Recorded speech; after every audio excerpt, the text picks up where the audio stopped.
मोरोपंत गडावरती आले. पावसाळ्यानंतर उघडणाऱ्या जाणाऱ्या जंजिऱ्याच्या महिमेबद्दल मंत्रिमंडळाबरोबर बोलत होतं. आपल्या फौजेचा मुलखाचा अंदाज घेत होतं. जंजिऱ्याची सर्व माहिती नजरबाजांकडून उपलब्ध होत होती. एवढी महत्त्वाची मोहीम राजांचे वेसाची वीर मुत्सद्दी मोरोपंत यांना द्यायची राजांनी ठरवली होती. त्या मोहिमेत लक्ष घालण्याची राजांनी मोरोपंतांना आज्ञा केली. याचवेळी धरणगावच्या लुटीची नुकसान भरपाई मागण्यासाठी इंग्रज वकील ऑस्टिन गडावर आला. राजांनी वकिलांची दरबारी गाठ घेतली. दरबारात युवराज संभाजीराजे हजर होते. राजांनी इंग्रज वकिलाची नुकसान भरपाईची मागणी धुडकावून लावली.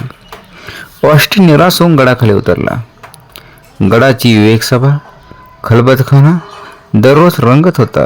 राजांनी अनेक बेत मनाशी धरलं होतं. आनाजी पंत पाचाडला आल्याचे राजांना कळलं होतं. मोहिमेनंतर बऱ्याच दिवसांनी आनाजी परतल्यामुळे राजांनी त्यांना गडावरती बोलावलंच नव्हतं. आनाजी येण्याची वाट पाहून एके दिवशी राजांनी आनाजींना भेटीला येण्याचा निरोप पाठवला. पण दुसऱ्या दिवशी आनाजी गडावर आलेच नाहीत. राजे आपल्या महालात बसलो होतं. 2 प्रहरची वेळ असूनही गारवा मात्र कमी होत नव्हता. शेजारी सोयराबाई बसल्या होत्या. राजा आपल्या विचारात मग्न होतं आणि सोयराबाई उठल्या. राजांचं लक्ष सोयराबाईंच्याकडे गेलं. का उठलात का? शेजारी बसलेला माणूस देखील लक्ष येत नाही. मग बसून तरी काय करायचं? राणीसाहेब, आम्ही पुढच्या मोहिमेचा विचार करीत होतो. त्या खरीच काहीच का सुचत नाही. खूप सुस्तपणे पाहना, जरा मोरोपंतांना बोलावून पाठवा. सोयराबाई महालाबाहेर पडत असता राजांनी परत हाक मारली आणि हे पहा, निरोप पाठवून परत या, नाही तर धाल तशाच रागात. सोयराबाई हसल्या. निरोप सांगून माघारी महालात आल्या. राजा सोयराबाईच्या जवळ गेलं. राणीसाहेब, मागा रागालात ना, पण असा गैरसमज करून घेऊ नका. राज्य श्रींचं, पण तुम्ही शंभूराजे रामराजे हेच आमचे. तुम्ही घरच्यांनीच आम्हाला समजून घ्यायला हवं. सोयराबाई पदराशी चाला करीत म्हणायला, खरं सांगा ना, पण रागावणार नाही हे मुळीच नाही. आपण कोणाचेच नाही असं साऱ्यांना वाटतं. राजे त्या वाक्यानं दुखावलं. सोयराबाईंचा हात हाती घेत ते म्हणाला, राणीसाहेब, आम्ही पण माणूसच आहोत. दैवाने हे कर्तव्य आमच्या नशिबी आलं. हे पार पाडण्यात जीव थकून जातो. महिमातून फिरताना रात्री अपरात्री जाग येते. दाराशी पहारा असतो. गस्त करायची जाग असते. दुट्यांचा उजेड असतो. आम्ही मात्र एकटे असतो. बंदिवान जीवासारखे आम्हाला तुम्हा सर्वांची आठवण येत असते. आता शंभूराजे मोठे झाले, करते झाले. यापुढे आम्ही भरपूर उसंत घ्यायची ठरवली आहे. शंभूराजांच्या नावाबरोबर सोयराबाईने हात सोडून घेतला. का? राजाने विचारलं. 30 मनावर येत आली. मोरोपंत येत असल्याची त्यांनी वर्दी दिली. मोरोपंत आले. त्यांनी दोघांना मुजरा केला. राजांनी विचारलं, पंत, कोकणातील नावा आणि गोरबा तयार व्हायला किती अवधी लागेल? आणखीन 2-3 महिन्यात तरी अवधी लागेल असं वाटतंय. शक्य तेवढ्या लवकर ते काम पुरं करण्याची कोशिश करा. जी आनाजी अजून आले नाही, जी नाही का त्यांची तब्येत बरी नाही, जी बरी आहे. मग आनाजी का आले नाहीत, जी आले नाही, पण का? राजांचा आवाज चढला. कारण त्यांना लाज आहे, अब्रूची चाड आहे. सोयराबाई बोलल्या. राजाने वळून पाहिलं. त्यांची नजर परत मोरोपंतांच्याकडे खेळली. मोरोपंत खाली मान घालून उभं होतं. असा आनाजींनी काय गुन्हा घडला? त्यांनी आमच्यासमोर यायला लाजावं? आनाजींनी काही केलंच नाही. राणीसाहेब, मोरोपंत म्हणाले. पण सोयराबाईंनी तिकडे लक्ष दिलं नाही. केलं युवराजांनी. आनाजी फक्त निस्तारत आहेत. राजांना काही अर्थबोध होत नव्हता. उतावीळ होऊन विचारते झाले, काय केलं युवराजांनी? आपल्या युवराजांनी त्यांच्या नात्यातल्या ब्राह्मण मुलीला पळून लिंगाण्यावर जबरदस्तीनं ठेवली आहे. राणीसाहेब, राजा ओरडलं. खरं तेच सांगितलं. सगळीकडे कुजबूज चालू आहे. मोरोपंत, हे खरं? राजांनी विचारलं. असं ऐकतो खरं. आनाजी सेवेतून निवृत्त होण्याच्या गोष्टी बोलतायत म्हणे. राजे सुन्न झाले. काय बोलावे त्यांना कळेना. युवराज कुठे आहे? सध्या गडावरच आहेत. सोयराबाई म्हणाल्या. हो तर त्यांना बोलावून विचारा. नको, राजा म्हणाले. मोरोपंत, तुम्ही असेच गड उतरा. हे खरं असेल तर आनाजींना फार मोठा धक्का बसला असेल. याची वाच्यता कुठे होऊ देऊ नका. दुसऱ्या दिवशी सकाळी आनाजी मोरोपंतांसह राजांच्या समोर आले. आनाजी आल्याचे कळता सोयराबाई महाली आल्या. एका रात्रीत राजा थकलं होतं. राजा आनाजींना म्हणा, आनाजी, आम्ही एवढे का परके की आमच्यावरती रुसून गडाखाली राहावं? आनाजींनी शेला डोळ्यांना लावला. राजा पुढं झालं. त्यांचा कंठ भरून आला. सांगा आनाजी, आम्ही ऐकलं ते खरं? आनाजींनी हाकवारार्थी म्हणाले, महाराज किती केलं तरी आम्ही चाकर. ते पडले युवराज, उद्याच्या राज्याचे स्वामी. आज त्यांच्या विरुद्ध तक्रार केली आपली नाराजी होईल त्यांच्यावर. पण एक ना एक दिवस आपण एक व्हाल आणि तेव्हा झालेली गोष्ट आता भरून येणार नाही. पोर मेली असं समजून आम्ही गप्प बसलो. फार मोठी चूक केली तानाजी. संभाजीराजे आमचे चिरंजीव असतील, पण तशी ते राज्याचे युवराजही आहेत. राजाची जबाबदारी पेलणार तुम्ही, ही तुमची जबाबदारी होती. राजांचा चेहरा करारीवरना त्यांच्या मुठी वळल्या गेल्या. राजे घोगरे आवाजात म्हणाले, आनाजी, संभाजीराजांचा निवड उद्या भरदरावरी केला जाईल. हे करू नये सोयराबाई म्हणाल्या. कारण त्यातून काही निष्पन्न होणार नाही, उगीच गावगावात तेवढा वाढेल. राणीसाहेब, तुम्ही शाबीत झाला, पण तर युवराज म्हणून मला हिला राखला जाणार नाही. हां, सोयराबाई हुंकारला. ताकीद देऊन सोडणं एवढंच ना. राजाने क्षणभर नेत्र म्हटले, अशा गुन्ह्यांना आजवर आम्ही जी शिक्षा देत आलो तीच शिक्षा युवराजांना दिली जाईल. युवराज असले तरी तोफेचे तोंडी दिले जाईल. महाराज, आनाजी उद्गारले, तुम्ही आता जा, आम्हाला आता काय ऐकवत नाही. राजा पाठमोरे घेऊन उभे राहिले आणि दाराशी असलेल्या पुतळाबाईंनी राजांचं शेवटचं शब्द ऐकलं होतं. तोंडाला पदर लावून त्या धावत सुटल्या. पावसाची झड घेऊन अंगाला झोंबणारा वारा गडावरती थायमान घालत होता. 7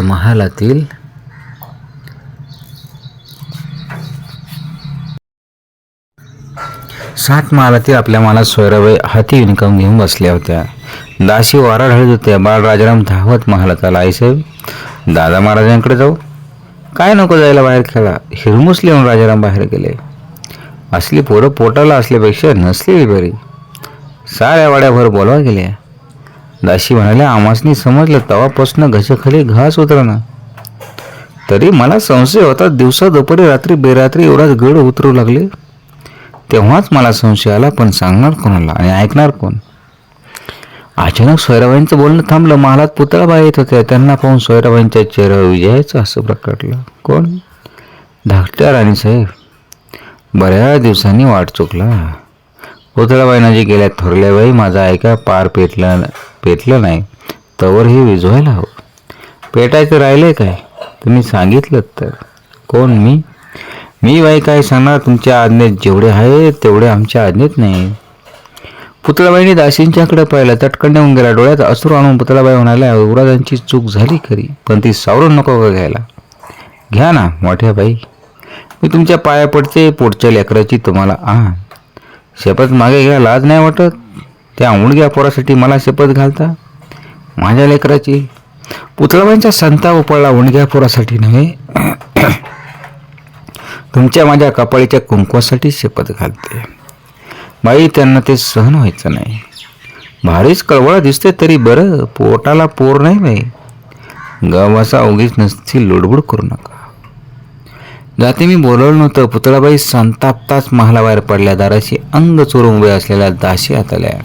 सोयराबाई म्हणाल्या, भारीच पुळका आला होता. आणि तिघीजणी तोंडाला पदर लावून हसू लागल्या. पुतळाबाईंना काही सुचत नव्हतं. त्यांच्या बेचैनीला काही सीमाच राहिल्या नव्हत्या. गडावर रात्र उतरली. महालात समय पडल्या आणि त्या समयाच्या उजेडाने पुतळाबाई साहेबा भानावर आल्या. मनोहारी समय पेटीत होत्या. पुतळाबाईंनी आपलं अश्रू पुसलं. म्हणू युवराज महालात आहेत जी, आणि येसू त्या पण. मनाचा निर्धार करून पुतळाबाई उठल्या. संभाजीराजांच्या महालात संभाजीराजे पलंगाच्या एका कोपऱ्यात बसलं होतं. खाली बैठकीवर येसूबाई गुडघ्यात मान घालून बसल्या होत्या. पुतळाबाई महालात गेल्या. संभाजीराजे उठून उभं राहिलं. त्यांचं नेत्र आरक्त झालं होतं. चेहरा व्याकुळ बांधला होता. येसूबाईंच्या तोंडून हुंदका बाहेर पडला. युवराज, मी सांगितलं तर ऐकाल जी? अगदी काही न बोलता जी. असं उठा महालात जा, त्यांचे पाय धरा. पण आबासाहेब, सांगितलं ना काही बोलायचं नाही म्हणून. आईसाहेब, आम्हाला कोणीच नाही. आई नाही, वडील नाहीत, फक्त वैरी आम्हाला आहेत. ते लुच्चे आनाजी सांगणार. हा शंभूबाळ चूक तुम्ही करता आणि बोल दुसऱ्याला का लावता? पुतळाबाई जवळ गेल्या. त्यांनी संभाजीराजांना जवळ घेतलं. संभाजीराजे त्या मायेच्या स्पर्शाने रडू लागले आणि काही वेळानं पुतळाबाई म्हणाल्या, जाणार ना महालात? आपण यावं. संभाजीराजा म्हणाला, चला आम्ही येते. संभाजीराजाने डोळे पुसलं. पुतळाबाईंच्या मागून चालत होते. चौकात पाऊस पडत होता. महालाचा दरवाजा बंद होता. क्षणभर त्या बंद दरवाजाकडे पाहत पुतळाबाई उभे राहिल्या. महादेव आजबनी म्हणाला, महालात कोणाला सोडवणे असा हुकूम झालाय. पाठीमागं उभे असलेल्या संभाजीराजांकडे एक वार पुतळाबाईंनी पाहिलं. श्वास घेऊन तिने दारावर थाप मारली, पुन्हा थाप मारली, पण दरवाजा उघडला नाही. काही चालचाल ऐकू आली नाही. पुतळाबाईंनी मागं पाहिलं तेव्हा संभाजीराजे तिथे नव्हतं. त्यांचं डोळं विस्फारलं गेलं.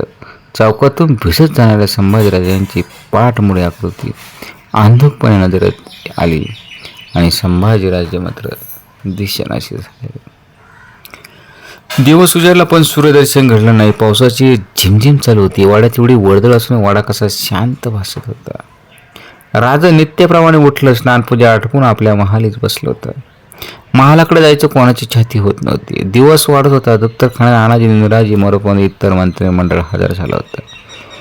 आदल्या रात्री अष्टप्रधान महालात आनाजींच्या माली बराच वेळ सर्वजण जमले होते. पण आलेल्या प्रसंगातून वाट दिसत नव्हती. मोरोपंत म्हणा, आनाजी होऊ नये ती गोष्ट झाली, त्याला इलाज नाही. महाराजांकडे आपण सर्वांनी पाहायला हवं. आनाजी निश्वास सोडून म्हणाले, मी कुठं नाही म्हणतो, माझी काही तक्रार नव्हती. माझ्या दैवाला दोष देऊन मी गप्प बसलो. स्वस्थ बसून होणार नाही. मी काय करावं म्हणता? आता थोड्याच वेळात दरबार होईल. तो तुम्ही आम्ही थांबवू शकत नाही, पण दरबारी तुम्हीच राजांना सांगितलं तर ते ऐकते. काय सांगू? झाली गोष्ट चांगली झाली. मुलीला मी युवराजांच्या पदी वाहिले आहे. आनाजींचे अस्त्र पूर्ण डोळे पाहून मोरोपंत गैहुरले. कष्टाने म्हणा, आनाजी तुमच्या यातना का आम्हाला कळत नाही, पण राजांच्या यातना आठवा. युवराजांच्यावर त्यांचं केवढं प्रेम. ज्या राजांनी आजवर परस्त्रीकडे नजर वर करून पाहिलं नाही, किंबहुना ज्यांनी हा गुन्हा केला त्यांना कडेलोटाखेरीज दुसरी शिक्षा दिली नाही, त्याच राजांचा मुलगा आज गुन्हेगार म्हणून राजांच्या समोर येत आहे. युवराजांना राजा तोफेचे तोंड देणार असं बोललं जातं. तुम्ही ते ऐकलं. राजांच्या करता युवराजांना वाचवायला हवं. मला का ते कळत नाही. मी जरूर सांगेन, पण राजा ऐकतील असं वाटत नाही. राजा आपल्या महाली कपडे करीत होते. राजाने आपला टोप मस्तकी चढवला, दुसऱ्याला आवळला, तलवार काट्यावर दुसऱ्याला खोली आणि आपल्या देहोऱ्यासमोर राजा गेलं. मस्तक टेकलं, डोळे पुसून राजा उभं राहिलं. महालात महादेव आला. रंगमाली सर्व आले, जी तुझा आम्ही येत असल्याचं कळव. महादेव गेला. राजांनी पावलं उचलले. अचानक दराच्या सोय आल्या. राजांचा पाय घट्ट धरून त्या रडू लागला. राजा डोळे मिटून उभे होते. चेहऱ्यावर व्यथा उमटलेली होती. राजांचा मंद आवाज उमटला, येसू उठ. तुमच्यापेक्षा आमचं दुर्दैव फार मोठं आहे. आजवर कधी खर्ची पडलं नाही. एवढं बळ क्षणाक्षणाला खर्ची पडत आहे. युवराजांनी फार मोठा गुन्हा केला आहे. त्यांना वाचवणं आता आपल्या हाती नाही. त्यासाठी आमच्याप्रमाणे तूही जगदंबेची करुणा भाग. आई तुझ्या हाकेला साथ देईल. येसू पाय सोड. आशीर्वाद द्या. राजांच्या बोटांची पूर्ण झाली. कष्टाने आसरावरीत ते म्हणाले, येणारं संकट सोसण्याचा वळ तुला जगदंबा देव. पाय सोड. राजा वाकला. त्यांनी येसुबाईंची मिठी सोडवली. मागे न पाहता रंगमहालाकडे चालू लागले. रंगमहाल चुपचाप होता. नगरखान्याचे पहारे जारी करण्यात आले होते. राजा महालात आलं. राजांची मुद्रा गंभीर आणि करार दिसत होती. राजा आसनावर बसले. साऱ्या मंत्रिमंडळावर नजर फिरल्याने रंगमहालाच्या मागच्या बाजू चिकाच्या पडद्यावर पुतळाबाई, सोयराबाई येऊन उभ्या होत्या. राजांनी आज्ञा दिली, युवराजांना घेऊन या. हंबीरराव मोहित्यांच्यासह युवराज महालात आलं. संभाजीराजांनी पांढरा टोप घातला तर अंगात पांढरा अंगरखा बिजार होती. कमरेला गुलाबी शेला होता. शेल्यात तलवार खेचली होती आणि गळ्यात कवड्यांच्या माळेखेरीज काही दागिना नव्हता. ना हातावर पोहोची. चेहरा म्लान होता. मान खाली झुकली होती. आनाजी, युवराजांच्या गुन्ह्याचा आमच्या वतीने उच्चार करा. आनाजी पुढे झाले. क्षमा महाराज, पण एवढ्या तातडीनं? आनाजी, आम्ही पुन्हा आमच्या आज्ञेचा उच्चार करतो. युवराजांच्या गुन्ह्याचा आमच्या वतीने उच्चार करा. आमची आज्ञा डावलण्याचा धाडस करू नका. आनाजी घोटाळ. नजर भयभीत बनली. युवराजांकडे पाहत होतं. बोला. आनाजी, तो कुणाच्या जागेचा अथवा नात्याचा मुलाहिजा न बाळगता स्पष्टपणे सांगा. महाराज, युवराजांनी का ब्राह्मण स्त्री बळजबरीनं पळून नेली असा त्यांच्यावर आरोप. सदर दुर्दैवी स्त्रीला युवराजांनी लिंगाण्यावर कैदेत ठेवले अशी खात्रीलायक बातमी. संभाजीराजांची जवळजवळीच नजर आनाजींच्यावर गेली, पण क्षणात ती खाली वळली. संभाजीराजा, तुम्हाला गुन्हा मान्य? संभाजीराजांनी वर पाहिलं. बोला. तुम्ही स्त्रीला पळवली? होय. लिंगाण्यावर तिला कैदेत ठेवली? होय. सारा दरबार हातात झाला. राजा कष्टाने म्हणलं, असल्या बेकैद वर्तनाला आमच्या राज्यात काय शिक्षा आहे हे तुम्ही जाणता? होय. कोणती शिक्षा आहे? कडेलोट अथवा तोफेची तोंडी.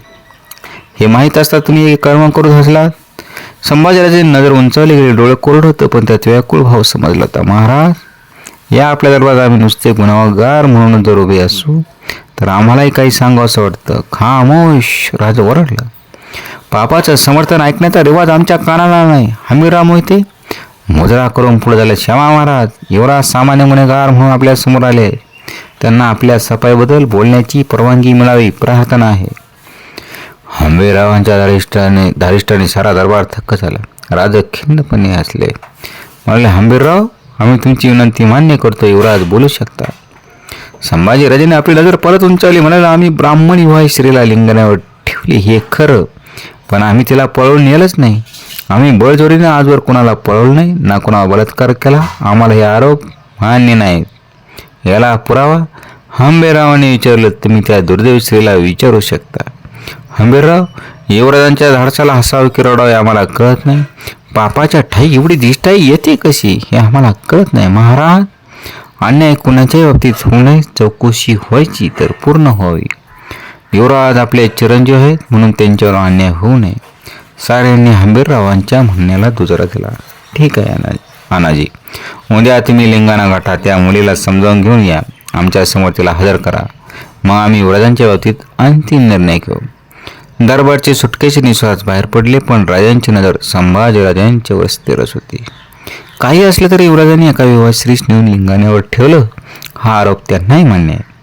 प्रजा कन्या आहेत असे असता युवराजांनी हे कर्म केलं हा गुन्हाच. आणि या गुन्ह्यासाठी जगदंबेची सेवा सांगणारी भोसले कुळाची कवड्यांची माळ युवराजांनी उतरावे. तसं दिनांचं अबलांचं रक्षण करण्यासाठी, क्षेत्रीयत्वाशी इमानी राहण्यासाठी कमरेला बाळगलेली तलवार युवराजांनी उतरावी.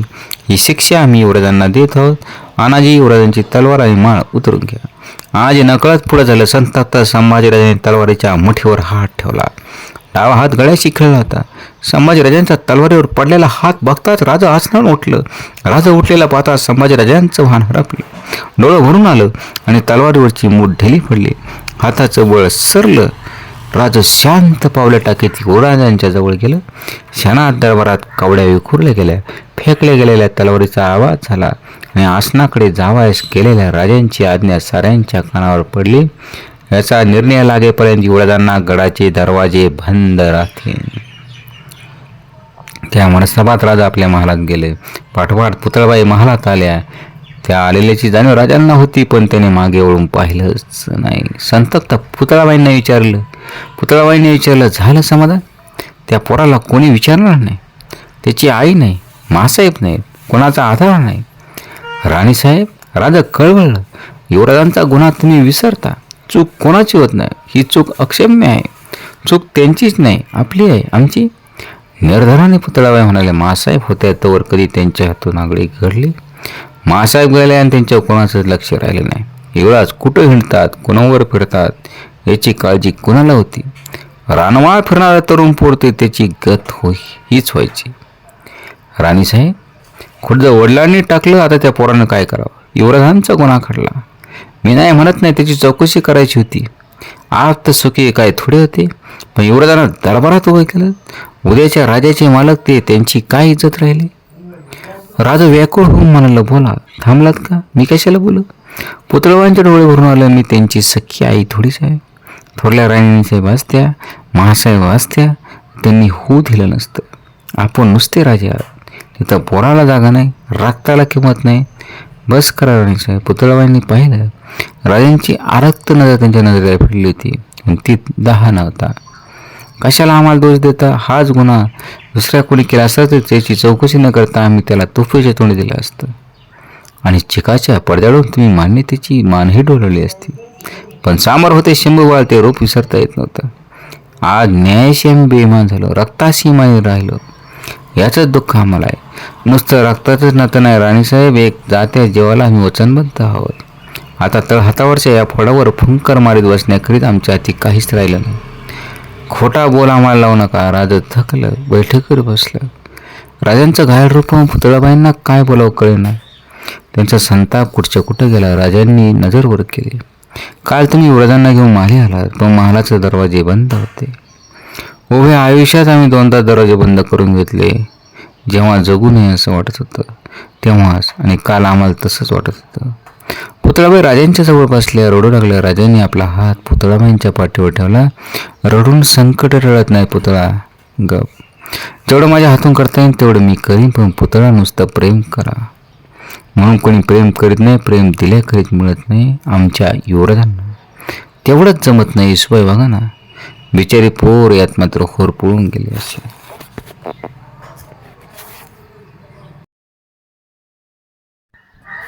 दोन प्रहरची वेळ होती. पावसाने जोर धरला होता. राजा महालात डोळं मिटून पडलं होतं. महालात राजाराम धावत आलं. पलंगा शेजारी जाऊन उभं होतं. राजा झोपलाय त्याची समजून चुपचाप होतं. राजाने डोळं उघडलं. राजाराम हसलं. पलंगाजवळ जाऊन राजांना बोलत, आबासाहेब झोप आली. हो, तुम्ही दादा महाराजांकडे गेला होता? ते पण झोपूनच आहेत.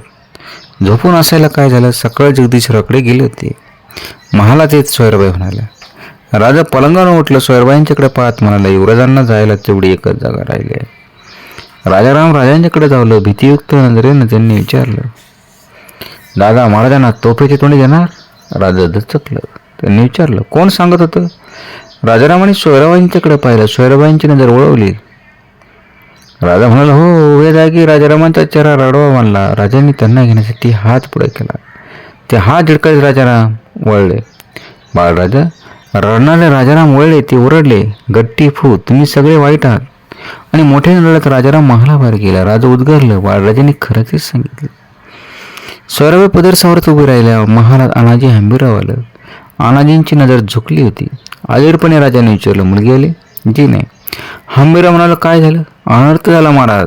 हंबीरराव म्हणाला, आम्ही लिंगाण्यावरती गेलो. आम्ही येतो हे कळताच त्या मुलीनं गैरसमज करून घेतला. आम्ही वर पोचण्याआधीच तिनं कड्यावरून उडी घेतली.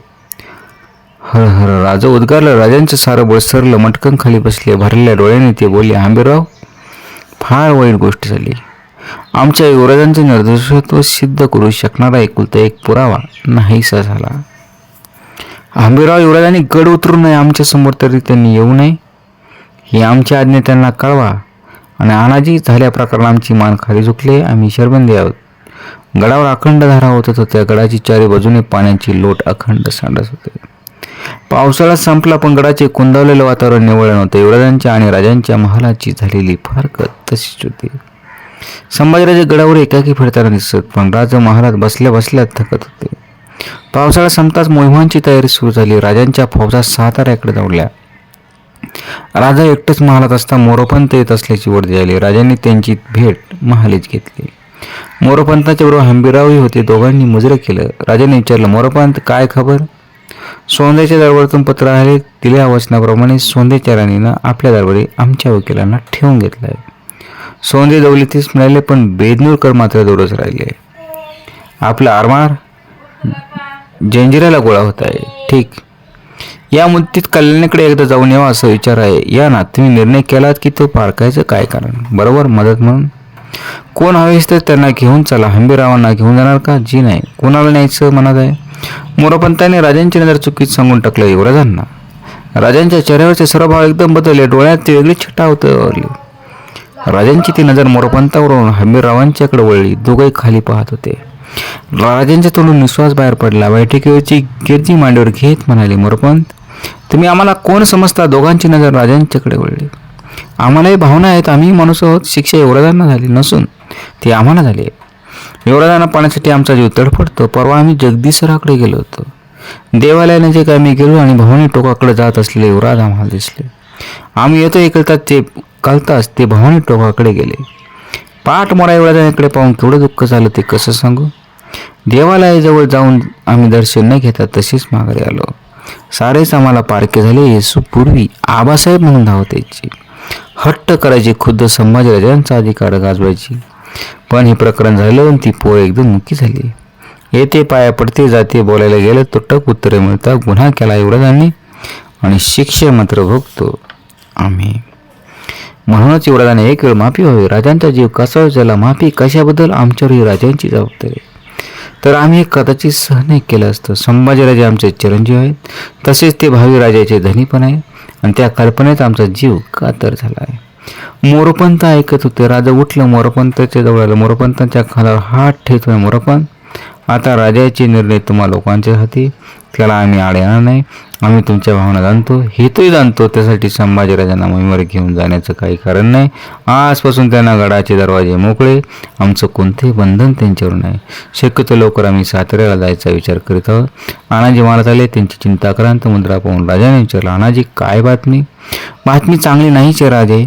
अनाजी म्हणाले, प्रतापगडाच्या देवळावर काल वीज पडली. ती बातमी ऐकून राजांना धक्का बसला. उद्गारलं, मूर्तीला धक्का जी नाही. मूर्ती सुरक्षित, पण शेजारच्या सुसड्याला आग लागली. त्या आगीत अनेक घोडे, देवीच्या छबिन्याचा हत्ती. अरे राजा सुन्न हो बैठकीवर बसला. अनाजी सांगत होते. कळशांना विचारलं. त्यांनी काळजीचं कारण नाही म्हणून सांगितलं. राजा खिन्नपणे असले. अनाजी, दैवी काय नेलं कोणाला सांगा. मूर्ती वाचली यातच समाधान मानून घ्यायचं. देवालयाची पडझड झाली असेल, सत्वर बांधकाम करून घ्या. तसंच पागा त्याच ठिकाणी बांधून घ्या. एकदम अंग झडून सारे उठलं. मोरपंत अनाजी आश्चर्यानं पाहत राहिले. पूर्वीचा थकाव कुठे गेला होता. आणि आता आपण म्हातारे झालो हेच खरं. भर अमावस्याला आपण पहिली लढाई केली, तेव्हा शिकून आठवले नाही. आठवले तरी परवा केली नाही. पण आज देवालयाच्या नुसत्या वाढत्यानं क्षणभर का व्हायना आपण हतबल झालो. साताऱ्याचा विजय संपादन केलेला आपण विसरलो. या साऱ्या वयाच्याच खुणा. सामांच्या चेहऱ्यावर हसू प्रकटलं.